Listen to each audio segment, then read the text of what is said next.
gives you chewing enjoyment, presents for your listening enjoyment Edmund O'Brien as... Johnny Dollar. George Parker, Johnny, Corinthian Ulrich. Sure, George. How are you? You need an investigator. Can you take a case for us? I've been sitting here waiting for one. You've got it. Big policyholder on Cape Cod, Mrs. Thomas Harwell. She died from poison. That's rare these days. I'll be over in about 30 minutes. Listen to the rest of it.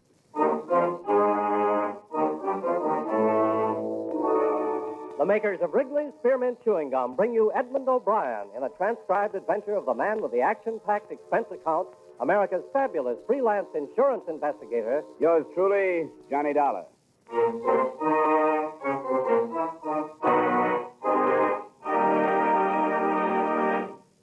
Wrigley's Spearmint Chewing Gum refreshes you. Wrigley's Spearmint Chewing Gum gives you real chewing enjoyment. Yes, for chewing enjoyment plus refreshment, it's Wrigley's Spearmint Chewing Gum. The lively, delicious flavor of Wrigley's Spearmint cools your mouth, helps keep your throat moist, and gives you a nice little lift. The good, smooth chewing of Wrigley's Spearmint helps keep you feeling fresh and alert, adds enjoyment to whatever you're doing.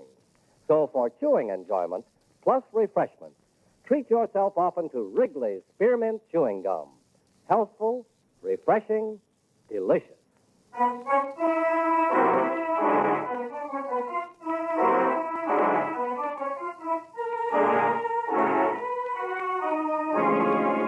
Expense account submitted by Special Investigator Johnny Dollar to Home Office, Corinthian All Risk Insurance Company, Hartford, Connecticut. The following is an accounting of expenditures during my investigation of the Amelia Harwell matter. Expense account item 1, $250, cab fare from my apartment to the Corinthian building in the office of George Parker. Well, first, do you know the Harwell name? Are they the textile people? That's right. Strange sort of family. Fortune was built by the deceased father. She was his only child. He naturally had wanted a son to carry on the name and the business. So he trained her, Amelia. She took the man's place all her life. How old was she? Something over 70. And did she still head up the business at that age? She took a very active part. What about the poison? I haven't gotten any of the details on that. That'll be up to you. Anything on the surviving family? Yes. I have it here. Her husband, Thomas, the daughter, Maxine, and a son, Dexter. Here, you keep it. Got the ages and all. Thanks. From what I can gather, she was an extremely domineering woman. Ran her household like a factory. There must have been very little warmth toward her. Then, when you consider the fortune she's leaving and the insurance... How much did she carry? Too much. $150,000 for the family and over $200,000 with the corporation as beneficiary. That kind of money, you should have hired me earlier as a bodyguard. Expense account item 2, $40, car rental, and $22 fuel and incidentals between Hartford and the Harwell estate on the eastern shore of the Cape near South Wellesley. The mansion was as solid as the family's Dun and Bradstreet rating. Heavy brick construction with turrets, shuttered windows, and massive double doors that opened into a coldly formal entry hall. The widower, Thomas, as might have been expected, was the rabbit type. Pinch glasses, high-stuffed collar with string tie and sparse hair. It was announced to him in the library where from the wall a life-size portrait of Mrs. Harwell seemed to be keeping an eye on the proceedings. Well, how do you do, Mr. Dollar? Nice of you to see me, Mr. Harwell. That will be all, Brighton. Yes, sir? And close the door, Brighton. Yes, sir. Please sit down, Mr. Dollar. Thank you. Well, these things are always hard to start, Mr. Harwell. I'm accustomed to bluntness, Mr. Dollar. Besides, I've talked about Mrs. Harwell for almost 50 years. I see no reason to hesitate now, because she's dead. She was poisoned, you know. Yes, I'd heard. But I don't think she minded. You don't think she minded? Mrs. Harwell was an invalid. She had a very short time to live. I didn't know that. Well, very few people did. She hardly admitted it to herself. Mrs. Harwell was a very strong woman, one who despised weakness, yet made everyone around her weak. Neither of these points have been released to the papers, the illness or the poison? No. Due to a friendly gesture by the police, she's been spared notoriety. She wouldn't like it to be known, so it isn't. Was she in pain, Mr. Harwell? She never told me. Do you think she could have taken the poison herself? I hardly think so. That would have been an admission of defeat. I see. Do you have any idea how she could have gotten the poison, then? You're asking me if I suspected children, and you're finding it difficult to do so. Is that correct? It's hardly a pleasant thing to bring up. The time for delicacy is past. I'm afraid I don't approve of my daughter or my son at all. Oh? They're the worst sort of rich men's children. Or rich women's, I should say. I was never allowed to be their father. All they've had is a mother. They have no gumption, no ambition. They've been overly educated and have developed nothing but insatiable lust for their mother's money. And it's too late to change them. Without it, they could not exist. I understand they live here. They do. I shall have Bryden call them to the drawing room if you wish. That won't be necessary right now. What about the servants? Well, there are 8. Mrs. Harwell settled a small amount on each, but unfortunately they are above suspicion. They're common people, and as a result, good. Did Mrs. Harwell have a nurse? She wouldn't hear of it. Well, certainly a doctor, then. Yes, Dr. Stevens in the village. Thanks, Mr. Harwell. I won't take up any more of your time. You're welcome any time, Mr. Dollar. Please give Dr. Stevens my regards.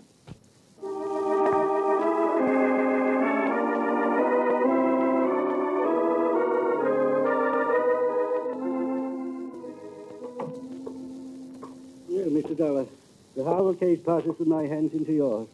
I wish you more success than I've had. Thanks, Doctor. Amelia was not only a hopeless cancer victim, but she was a stubborn old fool. I could have saved her life with surgery 3 years ago, but I made the mistake of advising her, and advice was something she could not accept. You've been friendly with them that long? I've tended them longer than that, but friendly is hardly the word. I brought each of their children into the world, but have yet to use the given names of any of them, in their presence, that is. Oh, I'm glad to talk to somebody like you. I found talking with the old man a little rough. I'm used to survivors being sad about death or suspicious or something. I'm afraid that with Thomas, instead of a feeling of grief, it's something akin to passing from slavery into freedom. And the children, are they as worthless as he makes them out? I'd say so. Maxine, the oldest, is a bitter, frustrated old maid at 33. And Dexter, 32, is an alcoholic and has just entered into an unsuccessful marriage. Do you think either of them could have killed their mother? I'm in no position to accuse any of them, but there is the inheritance and your insurance. Fine household. How long would she have lived? It's hard to say. 2 months, possibly 3. Does the family know that? I've been honest with them. Then why kill for profit? I don't know. Could it have been a mercy killing? I've wondered. It doesn't sound like them. You take a risk like that, but it's a possibility. What kind of poison was it? I don't know. I've been asked to attend the inquest this afternoon. If you'd like to call me at home this evening, I'd be glad to tell you what I've learned. Thanks, Doctor, I will. So far, except for lining the family up and accusing them one by one, I can't seem to map out a move. What about this marriage you mentioned? Dexter's? I don't know much about it. The girl's name is Gretchen Nielsen. She owns a small photographic studio just down the street. Small business, huh? It's below Harlow standards, isn't it? That is probably the cause of the trouble. I don't doubt that Amelia wouldn't let her in the house.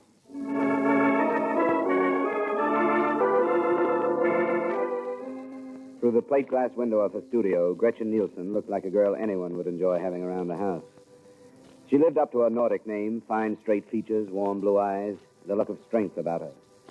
I got her home address and knocked at the door of her small house 15 minutes after she arrived home that evening.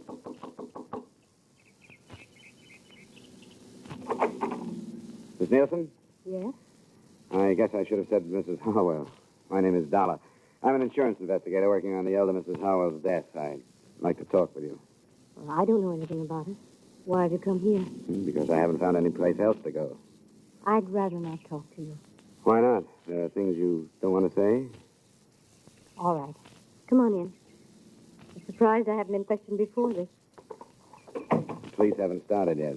Probably why you haven't. I suppose that means I can expect to be dragged into it by them. I'd imagine so, yes. We can sit over here. You know she was poisoned, don't you? Yes, I didn't until Bryden the butler told me. I read about the death in the paper and phoned out there. Why aren't you living there with your husband? You have no right to ask me things like that, have you? You don't have to answer my questions, but it might be a good idea to get things out in the open. Why? Because there has to be a reason for Mrs. Harwell to die the way she did. Could your marriage to Dexter be behind it in some way? I don't see how. Wouldn't they let you and Dexter live together in the house? I didn't give them a chance to let me. They knew I'd never live there. What did they tell you? What did they say about the fortune hunter who lured and trapped their only son? You weren't mentioned. That's hard to believe. Why isn't Dexter here with you? Because he's a slave. He's too weak to be anything else. I hate myself for saying that, but it's true. Why'd you marry him? Because I love him. I thought we had something that would drag him away from that family that smothered him. But when the time came, he wouldn't leave them. Why not? Because his mother never taught him to do anything but hold out his hand for the money that was always there for the taking. He's due to come into some money of his own now. Quite a chunk. You led the conversation to this point, didn't you? Dexter would never kill for the money. There has to be a reason why she died. I think her husband did it. Why? To stop her suffering. I caught her off guard a few times. I know she was in pain. And I know she was frightened. Probably for the first time in her life. I think he knew that, too, and wanted to help. That could be. First, you sounded like you hated her. Now you don't. I feel sorry for her. Because she made so many mistakes. And now she's dead, and there's nobody to correct them.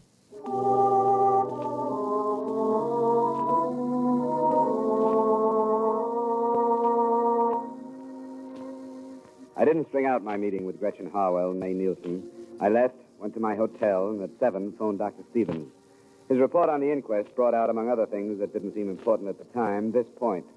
The cause of death was a non-alkaloid poison, administered in suicide or by person or persons unknown. The poison was hardly the type to choose either for suicide or a mercy killing. With what I had, I went out back to the Harwell residence.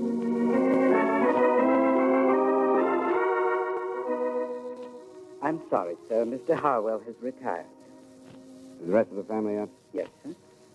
I wonder if you would tell them that I'd like to see them. Very well, sir. If you'll wait in the library, I'll tell them you're here.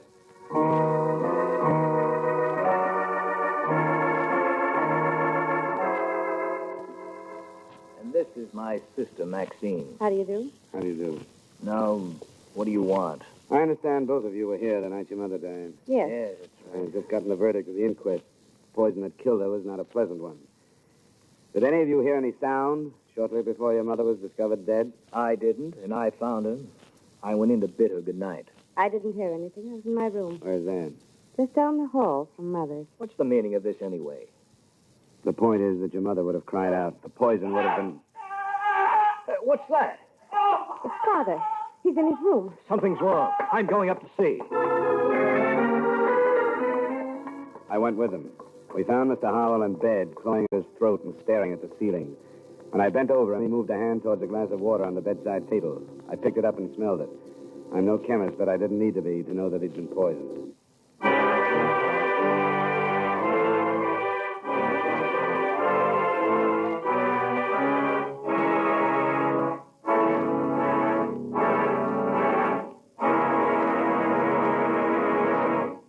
Friends, wherever you are, whatever you're doing, you'll enjoy chewing Wrigley's Spearmint Gum.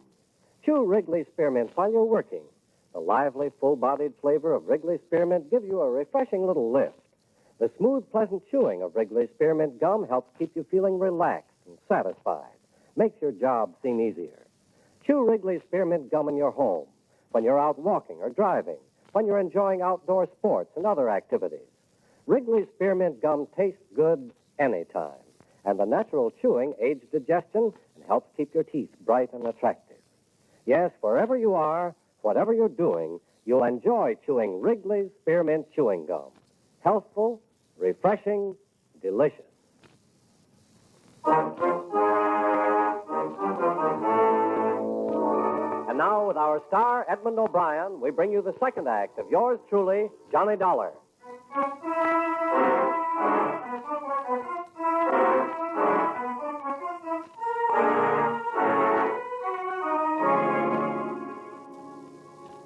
I tried to read something in the expressions of the son and the daughter as we stood for a moment around their father's bed.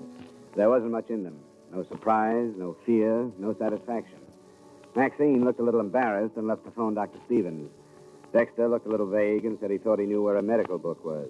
And I was left alone with Thomas Harwell. I'm all right. I'm all right. Call him back, Mr. Dollar. I'm all right. I won't die. Of course you won't. I'm all right. How much water did you drink? Not very much. I was so thirsty, too. But I think I smelled it. I only said I felt a terrible burning in my throat. I could hardly breathe. Who would do this to me? I was hoping you could tell me, Mr. Harwell. We won't talk about it now. Dr. Stevens is coming out to have a look at you. I'm glad he's been called. He's my friend. Anything I can do for you in the meantime? No, thank you. I'm going to be all right. I'm not ready to follow, Amelia. I'm not ready yet.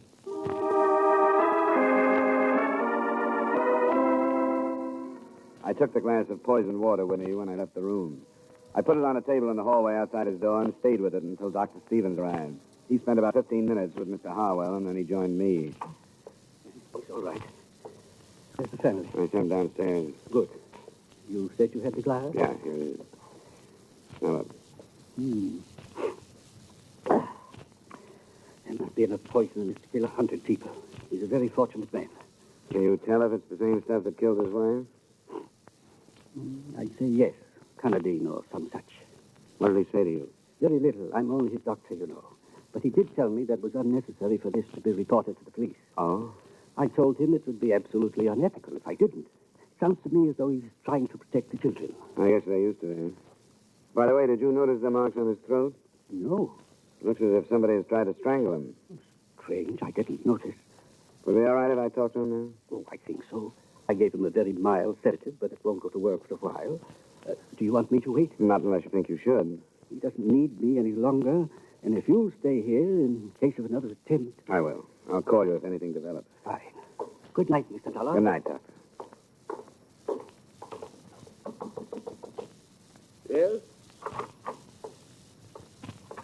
How are you feeling, Mr. Harwell? Oh, quite well, thank you. Quite well. I'm glad you came back, Mr. Dollar. I want to talk to you. I'm glad to hear that. I spoke to Dr. Stevens. About not reporting this to the police? Yes. Why must he be so uncooperative? Why did you want the police to know? Because no matter how serious the purpose was, the results were harmless. I want the subject dropped. Are you afraid of what police investigation might bring out? For the sake of the family reputation, I do not want their meddling. I intend to manage this in my own way. Tomorrow morning, I'm going to discharge all of the servants. You told me earlier that they were all above suspicion. You remember? Since this attempt upon my life, I thought they were. It's hard to understand, Mr. Harwell. If you really think that one of the servants tried to poison you, you must realize that the same one killed your wife. Still, you want the matter dropped. I do. Amelia is gone. I see no possibility that she will return because I bring about for myself and my family the unpleasantness of police interference. You may believe in your logic, but I'm sorry it won't work. It'll have to be reported. Then, young man, leave this house. I didn't want you here. You will never be allowed under this roof again. All right, Mr. Harwell. Good night.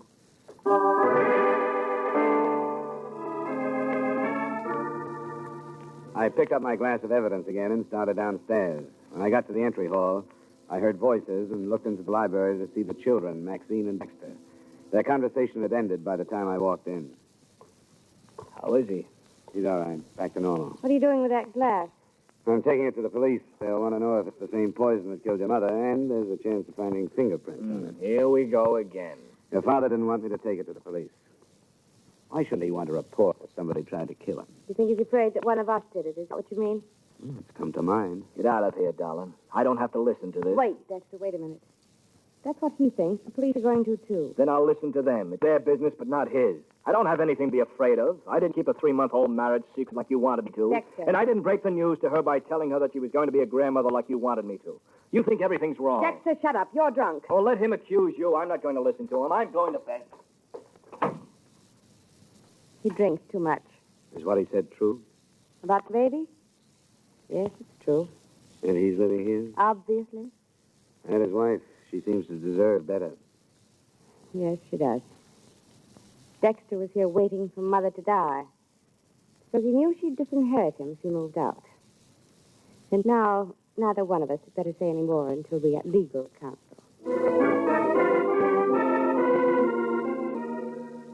I took the poison to the police and made a statement. Then I went back to my hotel. 2 or 3 phone calls to Gretchen Harwell. The next morning, I found her at a studio before the day's work began. What are you doing here? I tried to reach you last night and couldn't. What do you want? Somebody tried to poison Mr. Harwell. Oh, he's all right. Yes, I phoned you a number of times last night, but there was no answer. I was out. I stayed with a girlfriend. And you left a few things unsaid the last time we talked. Didn't you? You found out about the baby. Yeah. And you've come to congratulate me. How nice. I've been simply swamped with congratulations. Please, this has to be straightened out, and everything that's held back makes it harder. What has the baby had to do with it? Well, it makes a motive stronger than ever for Dexter. He wouldn't kill his mother. I was told he'd be disinherited if he left the family manse because of the marriage you kept secret. Where did you hear that? Came out last night. He didn't kill his mother. How about trying to kill his father? No. He was trying to help us. The father? Doesn't sound quite right. I know it doesn't, but it's true. Dexter didn't even realize it, but I did to him. Mr. Harwell had never done anything in his life, but he tried to help us. Why? Because when he married her, he must have had a personality. His mother didn't approve of Dexter and me, but I think his father did. You didn't keep it a secret from him? For a little while, until I insisted that we tell him. And he kept it from Amelia. Do you know why? Because she was the dictator. When she was sick, she was worse. She'd think Dexter had waited until she was helpless before marrying the girl he wanted to. But she found out and was poisoned before she could do anything like dropping Dexter from her will. I don't care. I don't care. I'll even say that Dexter did have reason to kill his mother. But he never would. And not his father. You aren't trying to protect him, are you? Of course I'm not. I don't care how much I love him. I wouldn't want him if he were a murderer.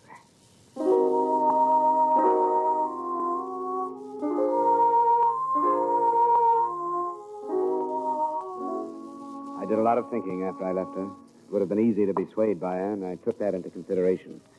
In my hotel room, I tried to line up all the points that had come out. Only 2 of them added. By phone, I tried them on Dr. Stevens. He was more agreeable than I'd expected him to be. It was just before noon the next day when once more I walked through the Harwells' front door. In here, sir. They're waiting for lunch. Mr. Dollar. That will be all, Bryden. Yes, sir. Mr. Dollar, I thought I told you not to enter this house again. You did, Mr. Harwell. But I thought the fact that I might save one of your children from a murder trial might make a difference. Which one, if I may ask? Dexter? But I don't understand. I think we've had enough of this, Mr. Dollar. My family has been quite upset since you've arrived. I think we've had enough, too, Mr. Harwell. I wonder if I could talk to you in private. Who are you to ask that? No, Dexter, I think I agree with him. Please leave. But, Father, I You feel... too, Maxine. All right, Dad. Come on, Dexter. Sure. See if Dollar can tell him anything worse about me than he knows. Well, Mr. Dollar? You wouldn't like to see Dexter charged with the murder of your wife, would you? Of course I wouldn't. The police are ready to do it. And they've got a good case. You didn't think of that, did you? I beg your pardon? You didn't realize that you might set up a situation that would jeopardize your son. I don't think I understand. I think you do. You killed your wife, didn't you? I? You filled a glass of water last night to throw off suspicion and to get rid of the evidence at the same time. Mr. Dollar. If you didn't, Dexter is going to be brought to trial. I can promise you that. I saw the charges being drawn. They have everything against him, except 2 or 3 things. What are they? Something that was hidden behind those tall collars of yours. Scratches on your neck. Another thing that came out at the inquest. Bits of flesh under your wife's fingernails. And the fact that your children didn't hear anything the night she died. They all go together. You struggled to keep her quiet, and she scratched you.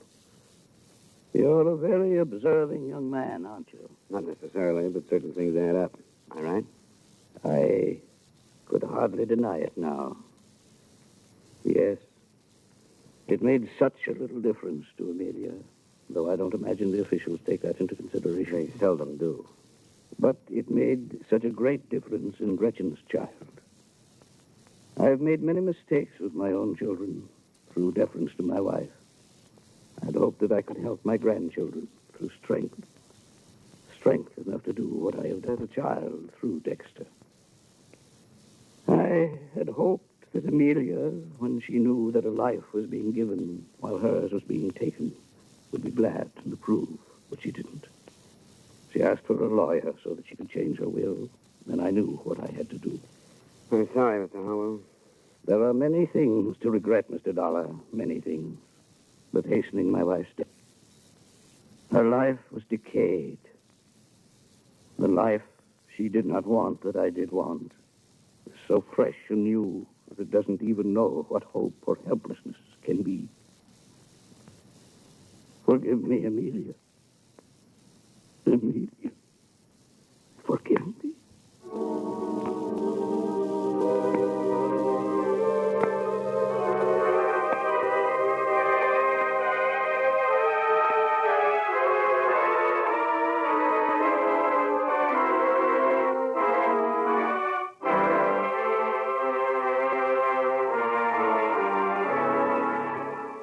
Expense account item 3, miscellaneous, $35.85. Item 4, same as item 2, transportation back to Hartford. Expense account total, $122.35. Yours truly, Johnny Dollar.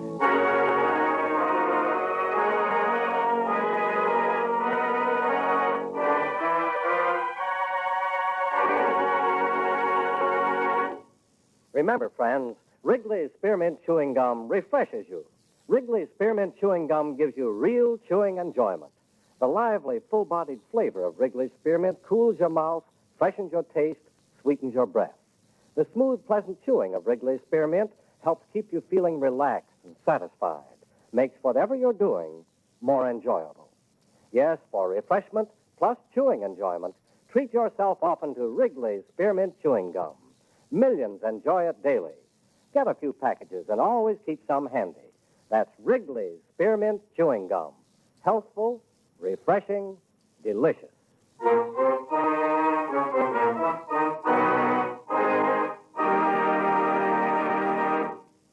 Yours truly, Johnny Dollar, brought to you by Wrigley's Spearmint Chewing Gum, stars Edmund O'Brien in the title role and is written by Gil Dowd with music by Eddie Dunstetter. Edmund O'Brien can soon be seen starring in the Paramount Pictures production, The Turning Point. Featured in tonight's cast were Victor Perrin, John McIntyre, Herb Butterfield, Jeanette Nolan, Virginia Gregg, and Peter Leeds. Yours truly, Johnny Dollar, is transcribed in Hollywood by Jaime Del Valle.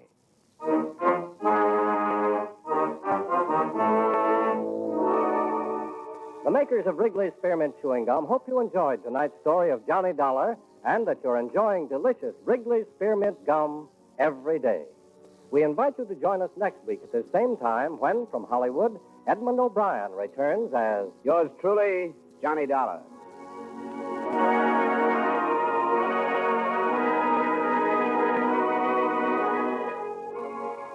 This is the CBS Radio Network.